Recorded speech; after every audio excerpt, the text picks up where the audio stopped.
السلام علیکم ورحمۃ اللہ وبرکاتہ۔ دوستوں، آپ دیکھ رہے ہیں ہمارا official YouTube channel M F Hassan bin Sabit کو، جس سے میں پہلے بھی بتایا کہ ہمارے جو شہر ملواگل میں جو اجلاس ہوا مدرسہ روح العلوم اسلامیہ جو دستار بندی کا، اس میں دوسرا جو بیان ہوا حضرت اقدس مفتی شعیب اللہ خان صاحب مفتاحی کا، ایسا لاجواب و علمی بیان تھا۔ بڑی قیمتی باتیں حضرت نے اس بیان کے اندر بتلائی ہیں۔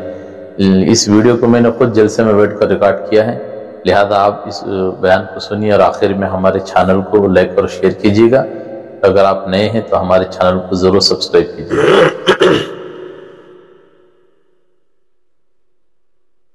الحمدللہ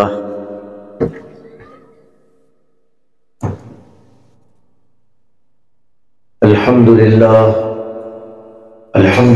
نحمده ونستعینه ونستغفره ونؤمن به ونتوکل علیہ ونعوذ باللہ من شرور انفسنا ومن سیئات اعمالنا من يهده اللہ فلا مضل له ومن يضلل فلا هادي له ونشهد ان لا اله الا الله وحده لا شريك له ونشهد ان سيدنا ومولانا محمدا عبده ورسوله صلى الله عليه وعلى آله وأصحابه وأزواجه وذرياته وسلم تسليما كثيرا كثيرا.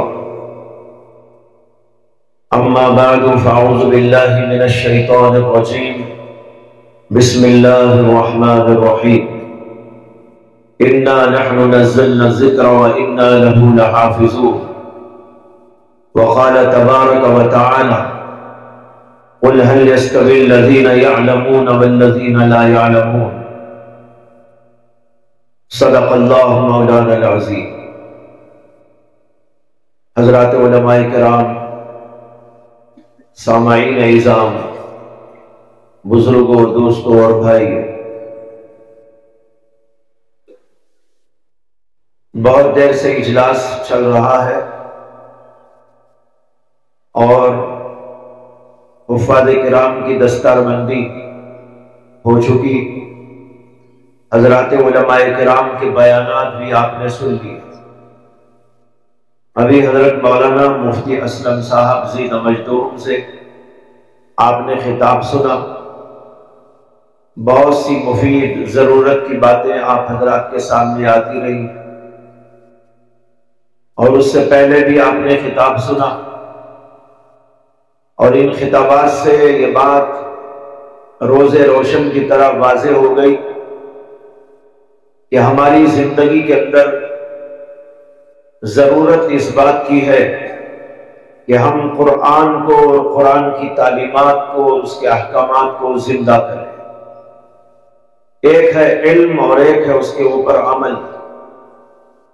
علم کی بھی بڑی سخت ضرورت ہے اور علم کے ساتھ اس کے اوپر عمل کی ضرورت ہے۔ قرآن کریم اللہ کا کلام نازل کیا گیا، اس کو پڑھنا بھی ہے، سمجھنا بھی ہے، اور اس کے ساتھ اس کے اوپر عمل بھی کرنا ہے۔ اللہ نے یہ کلام نازل کیا اور اس کی حفاظت کا وعدہ بھی کیا۔ انا نحن نزلنا الذکر وانا له لحافظون. ہم ہی نے اس کو نازل کیا ہے اور ہم ہی اس کی حفاظت کرنے والے ہیں۔ اللہ تعالیٰ نے حفاظت کلام اللہ کا ایک عجیب و غریب نظام دنیا کے اندر قائم کیا۔ بچے اور بڑے، لڑکے اور لڑکیاں، سب اللہ کے کلام کو دنیا کے اندر حفظ کرتے ہیں اور کراتے رہتے ہیں۔ جب سے نبی اکرم صلی اللہ علیہ وسلم پر قرآن مجید نازل ہوا، تبھی سے یہ سلسلہ جاری ہو گیا۔ حضرات صحابہ میں بے شمار لوگ حافظ قرآن ہوئے، پھر تابعین میں ہوئے، تبع تابعین میں ہوئے، اسی طرح ہر دور کے لوگوں کے اندر حافظ قرآن ہوتے رہے۔ پھر حافظ قرآن کے ساتھ ساتھ عالم قرآن بھی وجود میں آتے رہے، جو قرآن کریم کے ایک ایک لفظ کی تشریح جانتے ہیں، اس کے معانی کو سمجھتے ہیں، اس کے احکامات کو جانتے ہیں۔ بڑے بڑے حضرات پیدا ہوئے جنہوں نے قرآن کو سمجھا، اس کے احکامات کو سمجھا اور پھر ہم لوگوں کو سمجھایا۔ امام اعظم ابو حنیفہ رحمۃ اللہ علیہ پیدا ہوئے، انہوں نے کیا کارنامہ انجام دیا؟ قرآن مجید کو سمجھا، احادیث کو سمجھا اور صحابہ کرام کے اقوال کو سمجھا اور قرآن و حدیث سے مسائل کو اور احکامات کو مستنبط کیا اور ہم سب کے لیے عمل کے واسطے ایک شاہراہ عطا فرمایا جس کو دیکھ کر اور سمجھ کر ہم اپنی زندگیوں کو بنا سکتے ہیں۔ امام شافعی رحمت اللہ علیہ پیدا ہوئے، امام احمد بن حنبل پیدا ہوئے، امام مالک رحمت اللہ علیہ پیدا ہوئے۔ اس سے پہلے بھی بہت سارے حضرات آئے، اس کے بعد بھی بہت سارے حضرات علماء پیدا ہوئے، مفسرین پیدا ہوئے، محدثین پیدا ہوئے، حضرات فقہائے کرام پیدا ہوئے۔ ان سب حضرات نے قرآن اور حدیث کو اپنی زندگی کا محور بنایا اور اس کے پیچھے اپنی زندگیاں گنوا دی نہیں بلکہ قربان کر دی۔ انہوں نے ایک ایک لفظ کی تشریح کی اور ایک ایک حکم کو قرآن و حدیث سے نکال کر واضح انداز میں ہمارے سامنے بیان فرمایا۔ تو ایک طرف لفظوں کو یاد کرنے والے حفاظ کرام پیدا ہوئے، جیسے کہ ماشاءاللہ یہ بچے بھی بیٹھے ہیں، چھوٹے چھوٹے بچے بھی حفظ کر لیتے ہیں، بڑے لوگ بھی حفظ کر لیتے ہیں، لڑکیاں بھی حفظ کر لیتی ہیں، لڑکے بھی حفظ کر لیتے ہیں۔ یہ سلسلہ دنیا میں الحمدللہ جاری ہے اور یہ قیامت تک انشاءاللہ چلتا رہے گا، اس لیے کہ اللہ نے وعدہ کیا ہے کہ ہم ہی نے اس کو اتارا ہے اور ہم ہی اس کی حفاظت کرنے والے ہیں۔ دنیا میں بہت سے لوگوں نے چاہا کہ دنیا سے قرآن کو ختم کر دیا جائے، لیکن کرنے میں کامیابی ان کو نہ مل سکی اور قیامت تک ملنے والی بھی نہیں۔ وہ پیسہ لگاتے ہیں، محنت کرتے ہیں، مشینریاں اس کی کام کرتی ہیں اور دنیا بھر کے اندر ان کا سلسلہ جاری ہے کہ کسی طرح قرآن کریم کو دنیا سے ختم کر دیا جائے۔ لیکن یہ قرآن صرف سفینوں میں نہیں ہے، کتابوں میں لکھا ہوا نہیں ہے، یہ اللہ کے بندوں کے سینے میں موجود ہے۔ سفینوں کو ختم کیا جا سکتا ہے، اس کو خرید کر ختم کیا جا سکتا ہے، اس کو خرید کر دریا برد کیا جا سکتا ہے، خرید کر اس کو جلایا جا سکتا ہے، لیکن بھائی ان کے سینوں کو کیسے کوئی ختم کر رہا ہے؟ یہ تو اللہ نے ایک سسٹم بنایا ہے کہ سینوں اور سفینوں دونوں میں اللہ نے اس کو جاری فرما دیا اور بچے کے سینے کے اندر یہ بات موجود ہے۔ دیکھو چھوٹے چھوٹے بچے ہیں ماشاءاللہ، لیکن قرآن کریم اتنا بڑا اور عظیم الشان ان کے دلوں کے اندر اللہ نے جما دیا۔ اس سے بھی چھوٹے بچوں کو ہم نے دیکھا ہے جو حافظ قرآن ہو گئے، بچیاں بھی ایسی دیکھی ہیں جو چھوٹی چھوٹی عمروں میں قرآن مجید کے حافظ ہو گئے۔ تو یہ سلسلہ اللہ نے جاری فرمایا اور دوسری طرف جیسے کہ میں نے عرض کیا، قرآن کریم کے علماء کو پیدا کیا، عالم قرآن کو پیدا کیا۔ جیسے بڑے بڑے علماء پہلے زمانے میں گزرے، امام حسن بصری گزرے، امام ابو حنیفہ گزرے، امام مالک گزرے، امام اوزاعی گزرے، امام ابن المبارک گزرے، امام شافعی گزرے، امام احمد بن حنبل گزرے، امام اسحاق بن راہوے گزرے، پھر امام بخاری، امام مسلم اور امام ترمذی، لاکھوں علماء کرام دنیا کے اندر پیدا ہوئے جنہوں نے قرآن اور حدیث کو اپنی زندگی کا محور بنایا، اور وہ سلسلہ بھی الحمدللہ دنیا میں اب تک جاری ہے۔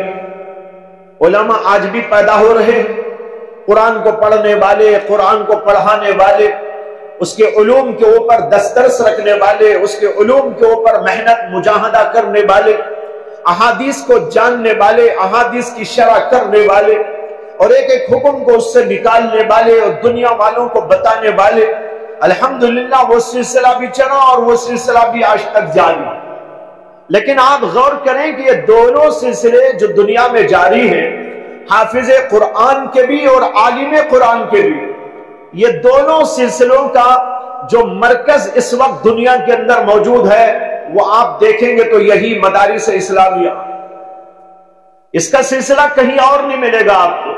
کسی کالج میں آپ جا کر تلاش کریں کہ یہاں قرآن کی تعلیم ہے، یہاں پر حدیث کی تعلیم ہے، یہاں پر فقہیات کی تعلیم ہے، یہاں پر سیرت النبی کی تعلیم ہے، یہاں پر تفسیر قرآن کی تعلیم ہے، یہاں پر تشریح قرآن کی تعلیم ہے، تو آپ کو کسی کالج میں، کسی یونیورسٹی میں، کسی اسکول میں، کسی اور دنیا کی دانشگاہ میں کہیں یہ نہیں ملے گا۔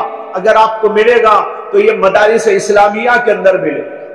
یہاں حفاظ بھی پیدا ہو رہے ہیں، یہ تو چھوٹا مدرسہ ہے جس کے اندر حفاظ کرام بنائے جا رہے ہیں۔ دنیا میں بڑے بڑے مدارس موجود ہیں جہاں ہزاروں طلبہ پڑھ رہے ہیں، سووں طلبہ پڑھ رہے ہیں، عالم دین بن رہے ہیں، مفتیان کرام بن رہے ہیں، محدث پیدا ہو رہے ہیں، مفسرین کرام پیدا ہو رہے ہیں، اور داعیان اسلام پیدا ہو رہے ہیں، مبلغ دین پیدا ہو رہے ہیں۔ یہ مدارس کا سلسلہ ہے جو یہ تینوں ان سب چیزوں کو لے کے چل رہا ہے۔ دارالعلوم دیوبند، آپ نے نام سنا ہے، سنتے رہتے ہیں، ہزاروں طلبہ وہاں موجود ہیں۔ بنگلہ دیش میں ایک مدرسہ ہے جہاں پر 10,000 طلبہ پڑھتے ہیں۔ دنیا میں ایسے ایسے مدرسے بھی ہیں، 10,000 طلبہ، 5,000 طلبہ، اور ایک مدرسہ ایسا بھی وہاں دیکھنے میں آیا جہاں صرف آخری درجے میں، جس کو ہماری زبان میں، علماء کی زبان میں دور حدیث شریف کا سال کہتے ہیں، آخری سال جس میں حدیث کا درس ہوتا ہے اور تمام حدیث کی بڑی بڑی کتابیں پڑھائی جاتی ہیں، اور اسی کے پڑھنے کے بعد ایک بچہ عالم کی سرٹیفکیٹ حاصل کرتا ہے۔ یہ آخری سال کے اندر 2,000 طلبہ موجود، ایسے مدارس موجود ہیں۔ یہ دنیا کے اندر ماشاءاللہ چل رہا ہے، اگرچہ دنیا کے لوگ ان کی وقت کو نہیں جانتے، ان کی حیثیت کو نہیں جانتے، اور کبھی تانے بھی دیتے ہیں، کبھی ان کو برا بھلا بھی کہتے ہیں، ان کی حیثیتوں کو گھٹانے کی کوشش کرتے ہیں۔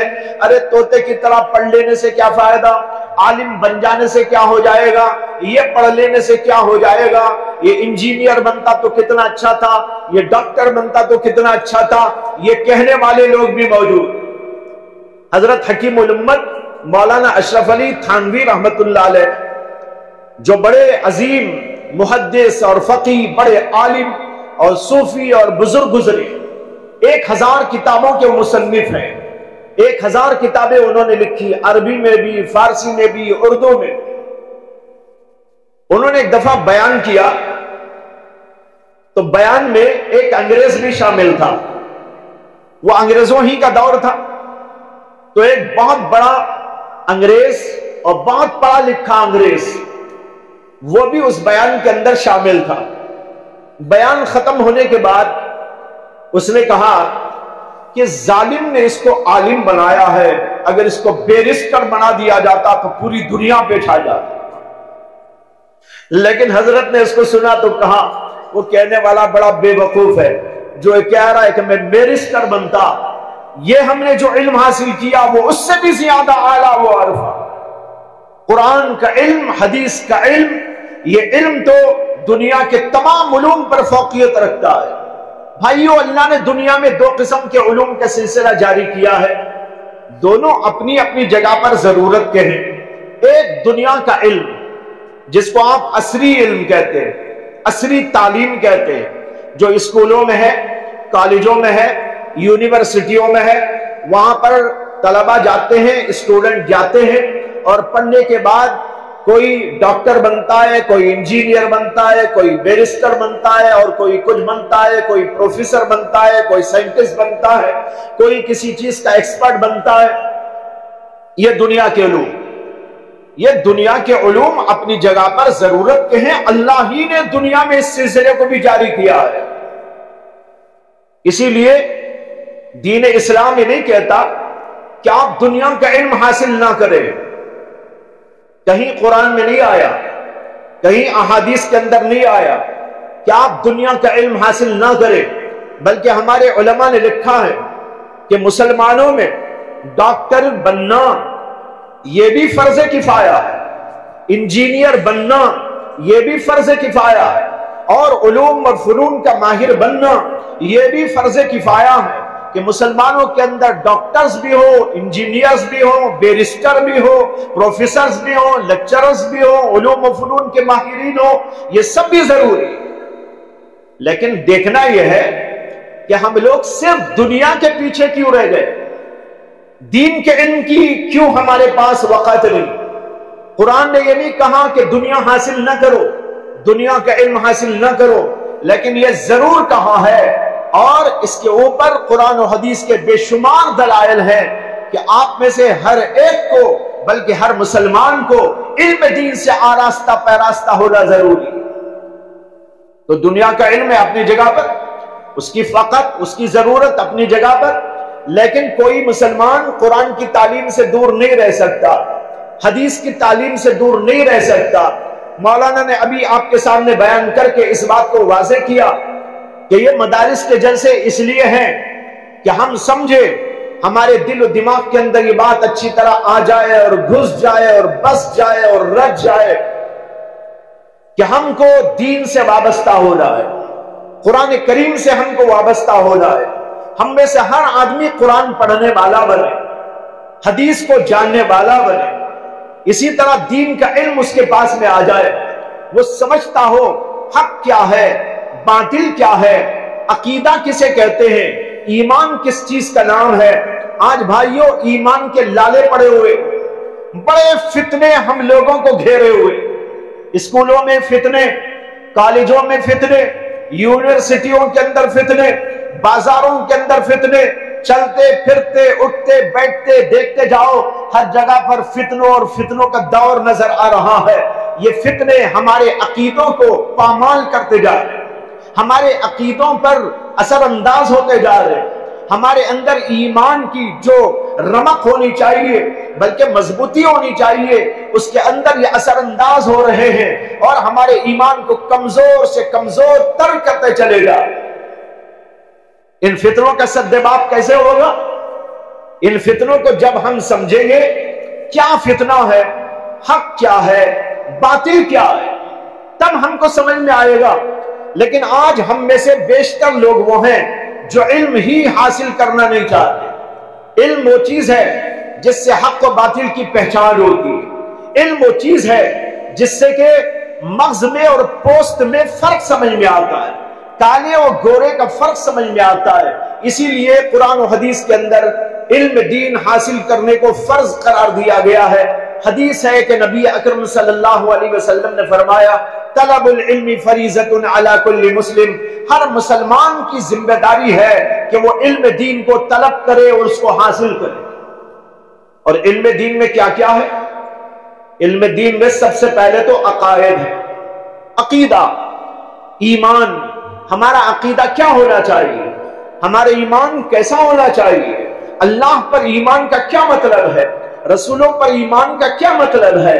آج دیکھو دنیا کے اندر فتنوں نے آ کر ہمارے ایمانوں کو کمزور کر دیا، بہت سارے لوگ بہکتے جا رہے ہیں، عجیب عجیب طرح کے فتنے۔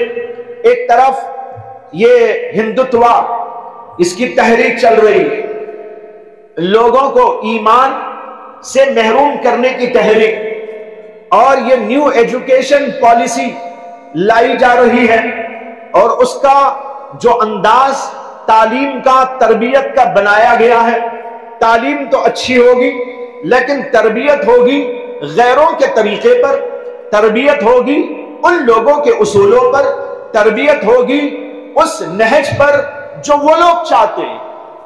جب انسان، ہمارا کوئی بچہ، کوئی اسٹوڈنٹ وہاں پر جا کر اس کو پڑھے گا، ڈاکٹر بھی بنے گا، نیو ایجوکیشن پالیسی کے تحت میں انجینئر بھی بنے گا، بیرسٹر بھی بنے گا، ماں باپ بہت خوش ہو جائیں گے کہ ماشاءاللہ ہمارا بچہ تو ڈاکٹر بن گیا، ہمارا بچہ انجینئر بن گیا، ہمارا بچہ بیرسٹر بن گیا، ہمارا بچہ سائنٹسٹ بن گیا، ہمارا بچہ فلاں اور فلاں علم کا ماہر بن گیا۔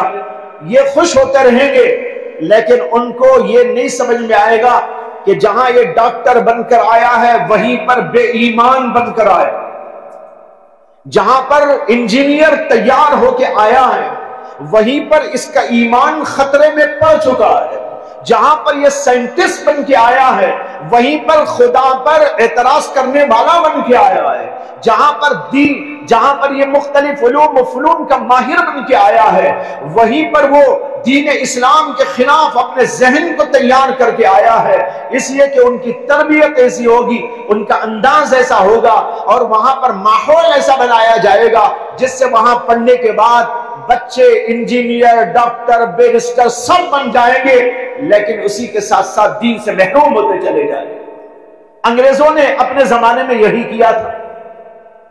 جب انگریز کا دور تھا تو انگریزوں نے اسکولوں کو قائم کیا، کالجوں کو قائم کیا، یونیورسٹیوں کو قائم کیا، اور انہوں نے اپنا تعلیم کا ایک نظام قائم کیا جو اب بھی چل رہا ہے دنیا کے اندر۔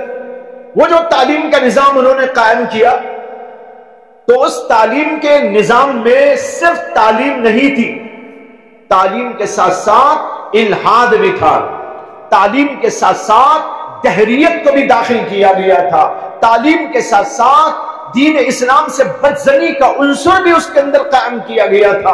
ایک طرف ڈاکٹر اور انجینئر اور بیرسٹر اور فنا بن کے آ رہے تھے لوگ، اور اسی کے ساتھ ساتھ یہ بھی ہو رہا تھا کہ ان کو قرآن میں شک پیدا ہو رہا تھا، ان کو حدیثوں کے اوپر اعتراض ہو رہا تھا، ان کو اللہ کے بارے میں شک پیدا ہو گیا تھا، ان کو آخرت کے بارے میں شکوک و شبہات میں ڈال دیا گیا تھا۔ اس طریقے پر وہاں سے بہترین جو ہے علم و فن کے ماہر ہونے کے باوجود دین اسلام سے دور ہوتے چلے گئے۔ کتنے لوگ ایسے تیار ہوئے اور آج وہ دنیا سے جا چکے ہیں۔ اگر یہ علماء کی تحریکات نہ ہوتی، اگر یہ آپ کے مدرسے ہم کو اور آپ کو دین اسلام کی تعلیم نہ دیتے، یہ دعوت و تبلیغ کی تحریکیں اور جماعتیں ہم کو اور آپ کو دین اسلام سے وابستہ رکھنے کی کوشش اور محنتیں نہ کرتی، تو خدا کی قسم آج جتنے یہاں بیٹھے ہیں ان میں سے کوئی اس نظام کی وجہ سے مسلمان برقرار نہ رہے۔ یہ علماء کی محنت کا نتیجہ ہے، یہ مدارس اسلامیہ کا نتیجہ ہے، یہ دعوت و تبلیغ کی محنتوں کا نتیجہ ہے، یہ علماء کرام کے بیانات کا نتیجہ ہے، یہ ہمارے مشائخ اعظام کی تحریکوں کا نتیجہ ہے کہ ان لوگوں نے ہمارے ایمانوں کو برقرار رکھنے کی پوری محنت اور جدوجہد کی۔ انہوں نے یہ نہیں دیکھا کہ ہم کو کون بے وقوف بول رہا ہے اور کون عقل مند سمجھ رہا ہے، انہوں نے کہا ہم کو تو اپنا کام کرنا ہے۔ لوگ کہنے والے مدرسے والوں کو کہہ رہے تھے بے وقوف ہیں، ان بچوں کو بیرسٹر بناتے تو کتنا اچھا تھا، ان بچوں کو یہ پڑھاتے تو کتنا اچھا تھا، وہ پڑھاتے تو کتنا اچھا تھا، انجینئر بناتے تو کتنا اچھا تھا، ڈاکٹر بناتے تو کتنا اچھا تھا۔ یہ صرف کچھ بول سکھاتے چلے جا رہے ہیں۔ یہ کہنے والے پہلے بھی تھے اور خدا کی قسم آج بھی موجود ہے۔ ایسے لوگ ختم نہیں ہوئے ابھی، آج بھی وہ اثرات باقی، کہنے والے آج بھی کہہ رہے ارے کیا کر رہے ہیں مدرسے والے، یہ قرآن رٹا رہے ہیں، طوطے کی طرح مینے کی طرح پڑھا رہے ہیں، یہ قرآن اور حدیث کے علم سے کیا بن جائے گا، کیا دنیا حاصل ہو جائے گی۔ بھائیوں سمجھنے کی بات یہ ہے کہ اللہ نے دنیا کا علم دنیا کو بنانے کے لیے رکھا، اور وہیں پر ایک اور چیز ہم کو عطا کی ہے، وہ ہماری روح ہے۔ ہماری روح کا کیا سامان اللہ نے دنیا میں رکھا، وہ سامان ہے قرآن کے اندر، وہ سامان ہے احادیث کے اندر۔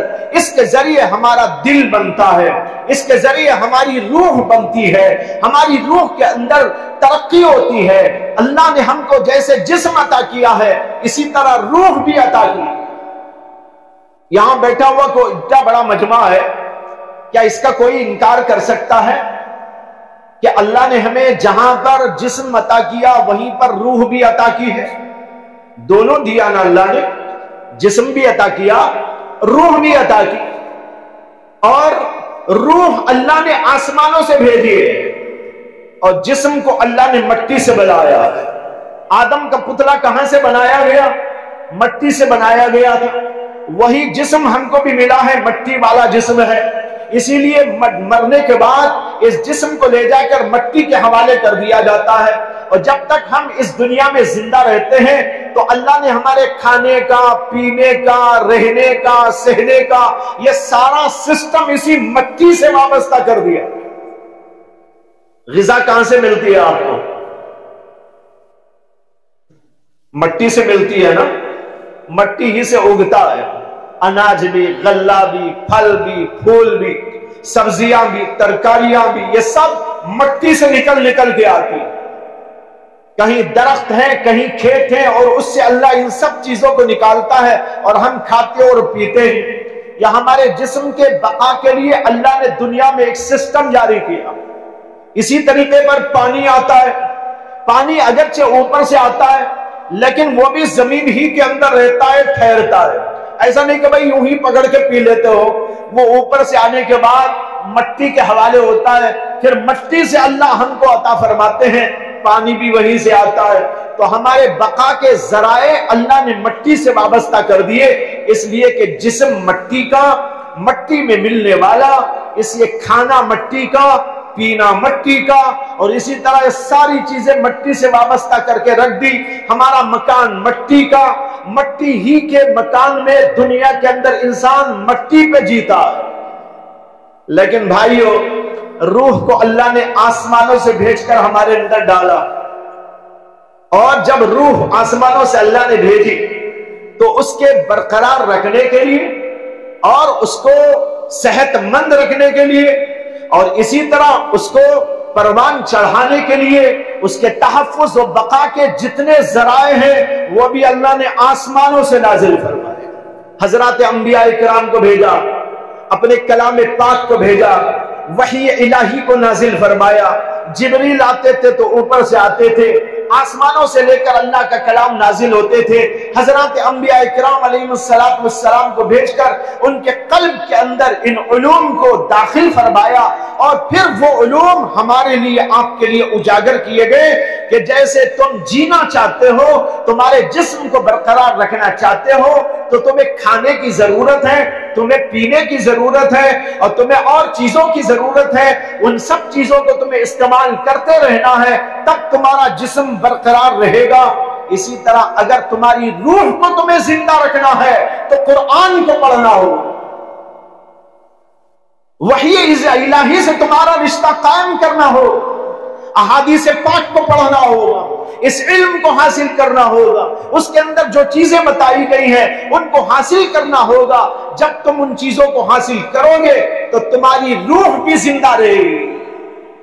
اور اگر خالی کھاتے رہو گے، پیتے رہو گے، جسم تو رہے گا جب تک رہنا ہے، اس کے بعد جب جسم کو مرنے کا دور آئے گا تو مر جائے گا، مٹی میں گل جائے گا، سڑ جائے گا، مل جائے گا، ختم ہو جائے گا۔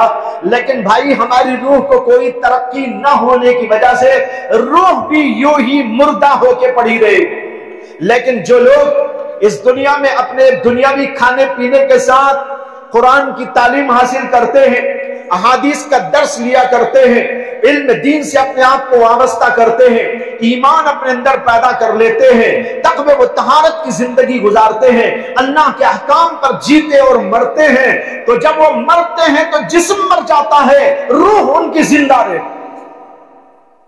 ان کی روح کو کوئی موت نہیں۔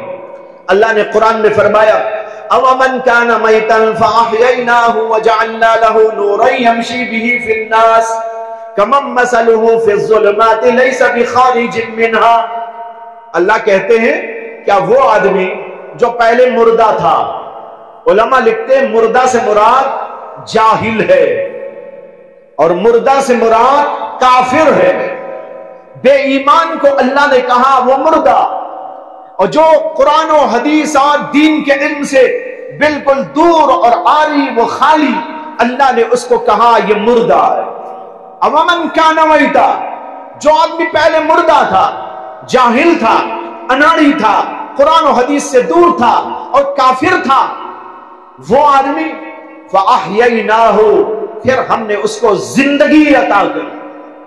زندگی دینے کا مطلب کیا ہے؟ قرآن کا علم دے دیا، حدیث کا علم دے دیا، اس کو ایمان کا نور عطا فرما دیا۔ جب ہم نے اس کو زندگی دے دی قرآن دے کر، حدیث دے کر، اس کا علم دے کر اور اس کے جو ہے مضامین کو دے کر تو وہ زندہ ہو گیا۔ پہلے وہ مردہ تھا، جب اللہ نے قرآن کا، حدیث کا، دین کا علم عطا کیا، اللہ کہتے ہیں احییناہ، ہم نے اس کو زندگی عطا کی۔ وجعلنا لہ نورا، اور ہم نے اس کو ایک نور دے دیا، یمشی بہ فی الناس، جس کو لے کر وہ لوگوں میں چلتا ہے، پھرتا ہے، اٹھتا ہے، بیٹھتا ہے۔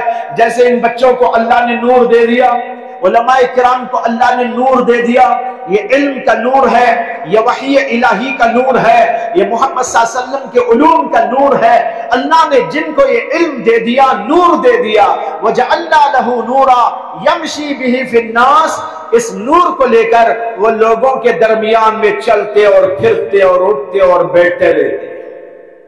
عالم چلتا ہے تو اس کا نور اس کے ساتھ میں چلتا ہے، حافظ قرآن چلتا اور پھرتا ہے، کہیں بازاروں میں جاتا ہے، کبھی کسی اور جگہ جاتا ہے، کبھی گھر میں جاتا ہے، کبھی کہیں اور گھومنے کے لیے جاتا ہے، وہ جہاں بھی جاتا ہے اس کا نور اس کے ساتھ میں ہوتا ہے۔ اس کو کہا وَجَعَلْنَا لَهُ نُورًا يَمْشِي بِهِ فِي النَّاسِ، تو جو آدمی پہلے جاہل تھا ہم نے اس کو علم عطا کر دیا اور اس کو ایک نور دے دیا جس کو لے کر وہ چلتا اور پھرتا رہتا ہے لوگوں کے درمیان۔ کیا وہ اس کے برابر ہو سکتا ہے؟ کمم مثلہ فی الظلمات، جو اب تک کفر کی وادیوں میں، ظلمتوں میں بھٹک رہا، ابھی تک اس سے نکلا نہیں، لیس بخارج منہا، جو اب تک کفر میں ہے یا اب تک جہالت میں ہے، اب تک اس سے نکلا نہیں ہے، کیا یہ دونوں برابر ہو سکتے ہیں؟ اللہ کہتے ہیں کہ دونوں کبھی برابر نہیں ہو سکتے۔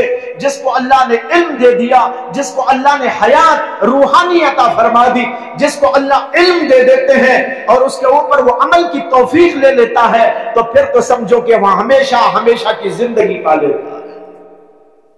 جسم مر جاتا ہے، روح زندہ رہتی ہے۔ قرآن میں ایک اور جگہ اللہ نے کہا، میں نے شروع میں اس کو پڑھا بھی تھا، قُلْ هَلْ يَسْتَوِي الَّذِينَ يَعْلَمُونَ وَالَّذِينَ لَا يَعْلَمُونَ، اے نبی علیہ السلام آپ ذرا پوچھئے لوگوں سے، بتائیے کیا وہ لوگ جو علم رکھتے ہیں اور وہ لوگ جو علم نہیں رکھتے، یہ دونوں برابر ہو سکتے ہیں؟ اللہ سوال کر رہے ہیں، کیا دونوں برابر ہو سکتے ہیں؟ کبھی برابر نہیں ہو سکتے۔ معلوم ہوا کہ ہم کو جہالت کو چھوڑنا ہے، جہالت سے نکلنا ہے، علم قرآن، علم حدیث کی روشنی کو لینا ہے۔ علم حدیث اور قرآن کی روشنی کو لیں گے، زندگی اپنے اندر محسوس فرمائیں گے، جس کو ہم کو لے کر زندگی گزارنا ہے۔ تو بھائیوں، معلوم ہوا کہ ان مدارس سے یہ علم وابستہ ہے، جس کو ہم کہتے ہیں وہ علم جو شرعی علم کہلاتا ہے۔ اس سے ہماری روح تیار ہوتی ہے۔ دنیاوی علم سے ہمارے جسم تیار ہوتے ہیں، جسم کے کپڑے تیار ہوتے ہیں، جوتے تیار ہوتے ہیں، ایروپلین تیار ہوتی ہے، کوئی اور جو ہے مکان تیار ہوتا ہے، چیزیں تیار ہوتی ہیں۔ یہ جتنی چیزیں یہاں موجود، یہ لائٹ اور یہ مختلف چیزیں، یہ دنیاوی علم کا نتیجہ ہے۔ دنیا کا علم، سائنس، ٹیکنالوجی پڑھ کر لوگ یہ بناتے ہیں، چیزیں تیار کرتے ہیں، لیکن یہ جتنی بھی چیزیں ہیں وہ ساری کے ساری چیزیں صرف ہمارے جسم کے لیے کام آنے والی ہیں۔ ہماری روح کا کوئی سامان اس کے اندر نہیں ہے۔ روح کا سامان اگر موجود ہے تو وہ قرآن و حدیث کی تعلیم کے اندر موجود ہے۔ لہذا ہر آدمی کو چاہیے وہ علم دین حاصل کرے، اپنے آپ کو علم دین سے وابستہ کرے۔ ان چند باتوں پر میں جناب مولانا مدثر صاحب کو اور ان کے متعلقین اور اس ادارے کے ذمہ داروں کو مبارکباد پیش کرتا ہوں کہ انہوں نے یہاں پر تعلیم کا سلسلہ جاری کیا اور بچوں پر محنت کی، اور اس کے نتیجے میں 4 طلبہ حافظ قرآن ہو کر نکلے۔ ہمارے سامنے بچے موجود ہیں۔ بہت ہی خوشی کی بات، اللہ تبارک و تعالی ان محنت کرنے والوں کو، ادارے کے چلانے والوں کو اللہ تبارک و تعالی بے پایاں خصوصیات اور اپنی نوازشات سے نوازے۔ اور اسی کے ساتھ میں ان بچوں کے لیے دعا کرتا ہوں کہ اللہ تعالیٰ ان بچوں کے علم میں ترقی عطا فرمائے۔ آج یہ حافظ قرآن ہوئے ہیں، کل یہ عالم دین بھی بن جائے۔ اللہ تبارک و تعالیٰ ان کے مراتب کو بلند فرمائے، اجر جزیل عطا فرمائے، علم و عمل کے اندر برکت عطا فرمائے۔ اسی طرح ان بچوں کے والدین اور ان کے سرپرستوں کی بھی میں مبارکباد دیتا ہوں اور ان کے حق میں بھی دعا کرتا ہوں، اللہ تعالیٰ ان کے والدین کو اور ان کے ذمہ داروں کو خوب خوب اجر عطا فرمائے، اپنے شایان شان اجر عطا فرمائے۔ وآخر دعوانا ان الحمدللہ رب العالمین۔ لہو مات نبی کا جس میں